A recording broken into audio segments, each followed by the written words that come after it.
Se você quer saber qual é o maior erro que os líderes cometem para que você consiga evitá-lo, esse vídeo é para você.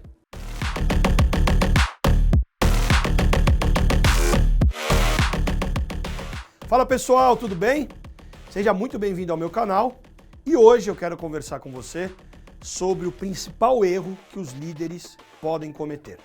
Mas antes de falar desse erro e de vários insights provocativos para você se tornar um líder melhor, eu quero convidá-lo a se cadastrar no meu canal, porque semanalmente eu compartilho conteúdo prático, relevante e que pode ajudá-lo no seu desenvolvimento. Aproveite e deixe um comentário.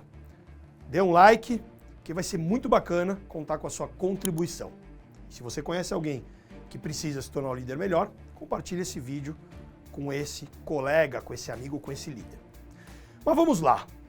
O principal erro que alguns líderes cometem, principalmente quando eram pessoas que estavam focadas na execução, se preocupavam no que fazer e de repente se tornam, ocupam uma posição de liderança, um cargo de gestão. Porque gerir é diferente de liderar. Gestão tem a ver muito mais com recursos, com processos, e liderança tem muito a ver com pessoas. Mas o principal erro que um líder comete é achar que ele tem todas as respostas. É ele se preocupar muito com o eu e esquecer do outro. Pode parecer simples isso, mas quando o líder está muito focado nele, ele passa a querer assumir a frente de tudo, ele passa a querer ter todas as respostas e ele deixa de colocar as pessoas à frente para empoderar esses profissionais, empoderar essas pessoas para que elas possam performar. Um líder de verdade, ele está focado não só no seu umbigo, mas em como engajar, mobilizar pessoas e juntos possam realizar um desafio, superar um desafio, possam cumprir um propósito. Ou seja, o líder ele vai lá e traz as pessoas para uma causa. Ele consegue gerar engajamento. É a diferença de um bebê que não lidera, que é muito egoísta, para uma pessoa de mais idade que naturalmente, à medida que evolui na vida, começa a se preocupar com os outros, com a sua família, por exemplo. Isso tem muito a ver com a liderança, que alguns chamam de liderança servidora, pode ter a liderança apoiadora, mas a gente sabe que liderança precisa ser situacional, depende do contexto, depende da situação. O líder vai precisar ser mais diretivo, se for o caso, ou ser mais treinador, e diversos outros estilos que ele pode adotar. Mas o grande erro, como eu falei, que um líder comete é ser muito egoísta.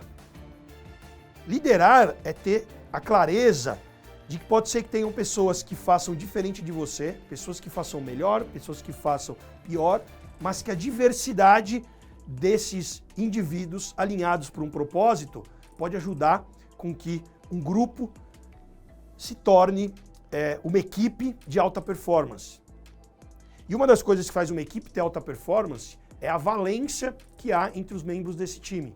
E a valência é um termo que vem da física que está relacionado à capacidade de troca entre os átomos. A valência de um time está relacionada à capacidade de troca entre os membros desse time. E se você é um líder e você está focado em desenvolver, em criar as condições, em ajudar os seus liderados, que é o outro, as pessoas a destravar, resolver alguma dificuldade para que elas performem, para que elas possam brilhar, você começa a perceber que o seu papel vai muito além de ser sempre o que tem todas as respostas. Então o principal erro que um líder pode ter é focar no eu e não no outro. E eu quero lhe provocar, quando você começa o seu dia e você é um líder, você começa o seu dia pensando em quê? No que você vai fazer, em quem vai fazer, por que as coisas devem ser feitas, como que é a sua visão? Se tivesse um tabuleiro de xadrez, você estaria olhando o tabuleiro de cima, para poder movimentar as peças, todas de forma diferente, ou você está numa posição de liderança e acaba atuando como uma peça do tabuleiro de xadrez. Atuar, se precisa, como uma peça do tabuleiro, não tem problema. A questão é quando você não tem consciência e começa a competir com o seu time.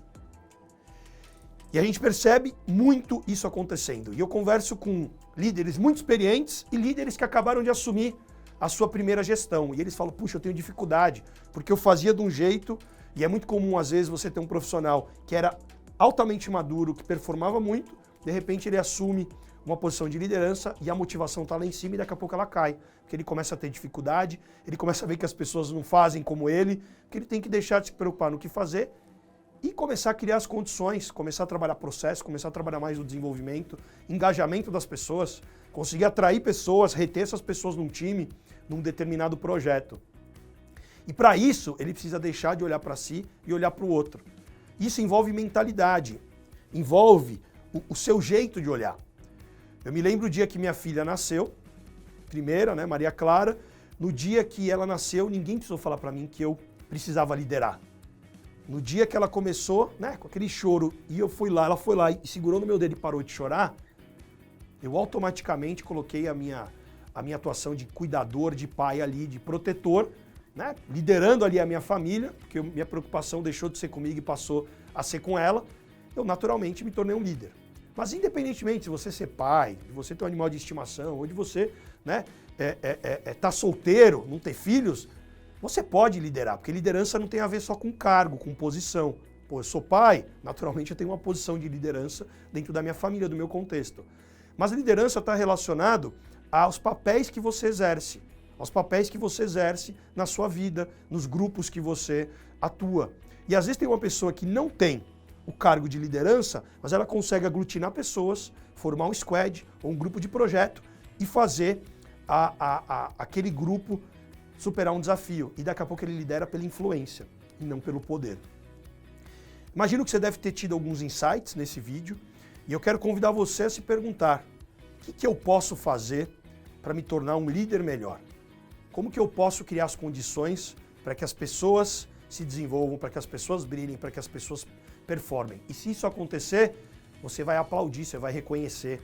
E aí é um desafio porque tem algumas pessoas que são muito executoras, tem outras que são mais planejadoras, algumas pessoas têm uma empatia natural maior, outras um pouco menos. E aí você, quando vai liderar, você precisa usar da liderança contextual, situacional. Você precisa saber fazer leitura, capacidade de observar. E um líder, ele precisa não só executar, ele precisa pensar. E o exercício do pensamento é o exercício do raciocínio. É o raciocínio que envolve processos no mundo organizacional, envolve pessoas, envolve uma série de coisas. Então, para fechar esse vídeo, eu quero convidar você a eliminar esse erro, se isso ainda está acontecendo com você, para que você possa se tornar um líder cada vez melhor. Um grande abraço e até o próximo vídeo.